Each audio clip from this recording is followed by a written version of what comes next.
Sawadee Krap, hello and welcome to another Victor Black Masterclass video. In today's video, I'm going to be opening up the bro science myth about using human growth hormone in two capacities. One is by administering it in the morning in the AM, that we can avoid suppression of our natural nocturnal or nighttime pulse of human growth hormone, so we can get the best of both worlds. We can enjoy the elevation of exogenous HGH as well as our endogenous natural production. And by extension to that, I'm going to be talking about this idea that you can use human growth hormones for 5 days and then take 2 days off, and somehow that's going to allow you to enjoy natural production on the weekend and keep your natural production systems alive and functioning as it were. So let's just dive right in and explain why, quite bluntly, both of these ideas are complete nonsense, right? Pretty much all endocrine, hypothalamus, pituitary hormone gland systems work on what we're going to call a negative feedback loop, right? And this is true for the HPTA axis, the testicular axis. This is also true for the human growth hormone IGF-1 axis. This is true for the thyroid axis. This is true even for the production of things like cortisol and prolactin, okay? So let's focus in on the negative feedback loop for the hypothalamus, pituitary, HGH, IGF-1 axis, and understand that yes, it is absolutely true that when you administer human growth hormone, we see what we could broadly describe as a pulse or peak from administration that lasts realistically a few hours. So if this was 0 hour, I like to administer human growth hormone first thing in a fasted state in the morning. As a sideline, you'll note the reason behind that. This is the difference between human growth hormone levels in a fasted state versus a fed state. So you get a greater bang for your buck, as it were, from the administration of human growth hormone in a fasted state. And as you can see, we realize a peak concentration of serum levels of growth hormone really in about an hour, about 1 hour. And after about 2 hours, that peak has dropped off. And the rationale behind this mythology is that once that peak's over, the negative feedback loop that potentially might be in place during the peak has effectively been removed, and that leaves your body then open to create a secondary or a third pulse at some time later in the day under natural circumstances. And I can understand, I have a degree of empathy about why that would make sense. The primary hormone that we're administering has effectively come and gone, okay? And one would assume then, logically, if you just followed that small piece of the discussion, that you would basically be able to see a secondary pulse at some point later in the day, or by extension, as I said, if you did that Monday through Friday, and then on the weekends you would see a natural pulse. But the reality is that doesn't take into account the way the human endocrine system works, and the negative feedback loop that actually functions on this axis involves not only serum levels of growth hormone, but serum levels of systemic IGF-1, okay? So you can see here in the second graphic is that following the administration of human growth hormone, we see an elevation of IGF-1 levels that fundamentally don't tail off. Once you elevate them, they're remarkably stable, okay? Yes, they will kind of go up over a period of time based on like you starting a course of HGH, but once you get to an elevated state, that level of IGF-1, systemic level of IGF-1, is relatively constant during the day. It's not a pulse, it's a relatively flat profile. And the issue with this mythology is that the negative feedback loop is premised on both serum levels of growth hormone, which rise and fall, and IGF-1, right, systemic levels of IGF-1. So if we have elevated levels of systemic IGF-1, we basically inhibit the process of releasing more growth hormone. And so when you administer growth hormone, when you see an elevation in IGF-1 levels, you don't get any further pulse, okay? And that basically is the undoing of that mythology. Now, we could ask the logical and rational question, well, is there anything we could do about that? Yes, potentially yes, but not doing anything more than basically saying, okay, so I'm going to take my human growth hormone and then I'm going to do nothing at this time block and hope I see a release. You have to appreciate that until your systemic IGF-1 levels basically decline, that you're not going to see another secondary natural pulse. So can we force our hand? Possibly.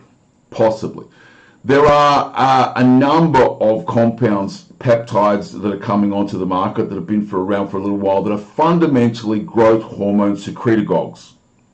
And basically what they do is they mimic some of these stimulatory inputs for the production of human growth hormone. So some of them are ghrelin mimetics. Basically they mimic the action of ghrelin. And some of them are basically growth hormone releasing hormones, peptides that fall under that category. So is it possible that you could override the system to some degree by using a combination of recombinant human growth hormone and some sort of secretagogue? The answer would be yes, that is plausible. However, I, at this point in time, have seen no well-documented data to support the combination or the combined use of both. You have to remember that most of the study data that we have in this area is on people with growth hormone deficiencies, either younger people with growth hormone deficiencies or older people that are experiencing hormonal decline from aging, basically. And so they're looking at kind of like either one or the other, like either recombinant human growth hormone or some sort of secretagogue. Yes, there actually are some studies that look at combining both the growth hormone releasing hormones and the ghrelin mimics together. Yes, that does exist, right? And you can make a fairly credible argument with regard to combining both of those in a well thought out manner. But I am unaware of anything in evidence that basically looks at using recombinant growth hormone and a secretagogue at the same time. Now, I personally have some issues with the use of secretagogues in the bodybuilding tribe. I am all for secretagogues in the anti-aging tribe, but you have to understand the difference between those two tribes and their intended goals here. Now, if you are someone who is seeking to replicate the levels, the human growth hormone levels and the IGF levels of a healthy young man, and you are not today in that category, then I fully support the use of secretagogues. Absolutely. I have no problem with that whatsoever. There are a number of them. There are definitely ones that are better than others. Potentially a combination of them might even be the best solution. But in my opinion, what they are not for is for guys to cheap out on HGH and try to overdrive the endocrine system. Right? I think it is a mistake to use those compounds in a way to try and elicit super physiological doses of human growth hormone and as a consequence elevated IGF-1 levels from these compounds, because fundamentally what you are doing is overdriving the pituitary axis. And I don't think that's a sensible idea. I think it's akin, as I say, to if you want supernatural levels of testosterone, then using HCG is not the solution. Can HCG be a valid and viable testosterone replacement therapy? Yes, it can. Can we use HCG in other capacities, potentially like to raise intratesticular testosterone levels whilst on cycle? Yes, we can. But I don't think mega dosing of HCG in an attempt to produce super physiological testosterone levels is either a sensible or rational idea, even if plausibly it might work, right? I also don't agree that insulin secretagogues are a great idea for people that are looking for elevated insulin level, overdriving your pancreas to deliberately produce more insulin than it is today. I don't think that's going to end well, quite bluntly. That is my opinion, right? I think if you're interested in elevated insulin levels or performance enhancement, then you should use insulin. You shouldn't try and force your pancreas to produce more insulin, because if you understand what the long-term consequence of doing that through bad nutritional practice are, you can see where that might end up. Now, do people use insulin secretagogues in medical practice, in clinical practice? Absolutely. Do people use LH mimics in testosterone replacement therapy? Absolutely. Do people use, and should they use, human growth hormone secretagogues in clinical practice? Absolutely, I support that. I just don't agree that any of those practices, any of them, is a rational and sensible thing for a bodybuilder to do who's seeking super physiological outcomes. Excuse me. So, the outcome from today's video, the takeaway from today's video. Once you start administering human growth hormone, yes, it is true that it is pulsatile in nature. You see a high peak pulse. I recommend you take it in a fasted state if you can manage that, because you'll get a better bang for your buck, as it were. That said, that pulse is over relatively short order, couple of hours. However, the consequence of the administration of that on the systemic levels of IGF-1, there are both localized levels of IGF-1 that increase as a result of HGH administration, and systemic levels. The systemic levels basically feed back into the hypothalamus and into the pituitary gland, limiting further production of human growth hormone, as we see in all HP axes across the board. All of them have a negative feedback loop, as does this one. No surprise there, really, when you think about it. So, it doesn't make any sense. If you're going to use this compound, then use this compound. Now, as I said, if you're an experimental type, if you're interested in looking into things that we don't have great data on today, if you're willing to put the time into it, I'm all for people that kind of say, well, I'm going to look at basically using this 5 days a week, and on the weekends, I'm going to use a secretagogue. I indeed have some clients that do this.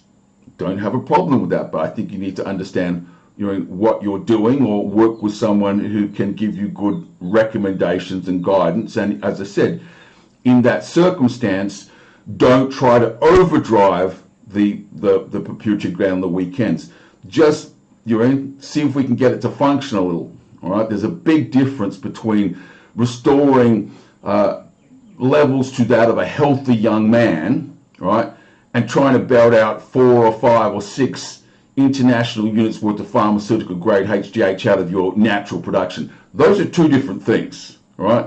One of them I support, one of them I think you're asking for trouble in the long term, and that's why I don't support young bodybuilders cheaping out on human growth hormone and abusing secretagogues in that capacity. I think they're going to have trouble later on down the track. I really do.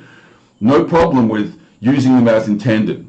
And make no mistake, they were not intended for that purpose, okay? I mean, we could say that about a lot of drugs that we use, agreed, but as I said, I don't support overdriving your pancreas to make insulin. Go and get some insulin, right? I don't support using HCG rather to get to super physiological levels of testosterone. If that's what you want, inject testosterone, all right?